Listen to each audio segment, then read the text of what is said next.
Have you ever looked out the window of an airplane just before takeoff and noticed those enormous white numbers painted at the beginning of the runway? They're impossible to miss.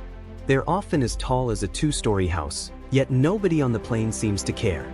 Everyone's busy finding their headphones, arguing over the armrest, or pretending not to notice the person in seat 27B who has somehow managed to bring an entire seafood buffet onto the flight. But have you ever wondered what those giant numbers actually mean?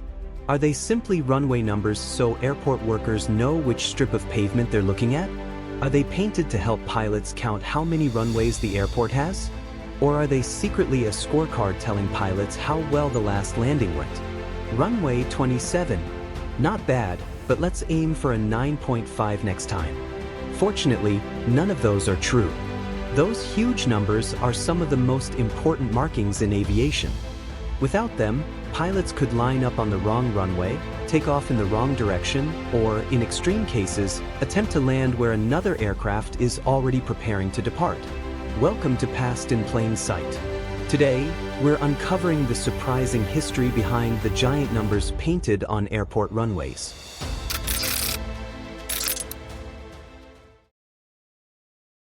To understand why they exist, we have to travel back to the early days of aviation. In the early 1900s, airports barely resembled the ones we know today. Many were simply large grassy fields. Pilots could land in almost any direction, depending on where the wind was blowing. There were few markings, very few lights, and certainly no giant numbers painted on the ground. Navigation was so basic that pilots often relied on rivers, railway tracks, church towers, and anything else that stood out from the sky. It worked until airplanes started getting bigger, and faster, and far more numerous. As commercial aviation exploded after World War II, airports became much busier. Instead of one lonely airplane arriving every now and then, dozens of aircraft were landing and taking off every hour. Suddenly, everyone needed to know exactly where they were going. Engineers quickly realized something. Every runway needed an unmistakable identity. But instead of giving them exciting names like Sky Boulevard or Captain Bob's Landing Strip, they chose something much smarter. They used a compass. Every runway is assigned a number based on the direction it points. Imagine standing at one end of the runway, ready for takeoff. The number represents the runway's magnetic heading, rounded to the nearest 10 degrees, with the last zero removed. Let's say a runway points toward 270 degrees on a compass. Remove the zero and it becomes runway 27. If another runway points toward 180 degrees, it becomes runway 18. Simple, right? Here's where things get interesting. A runway can be used from either end. That means the same strip of pavement actually has two different numbers. If one end points toward 90 degrees, it's runway 09.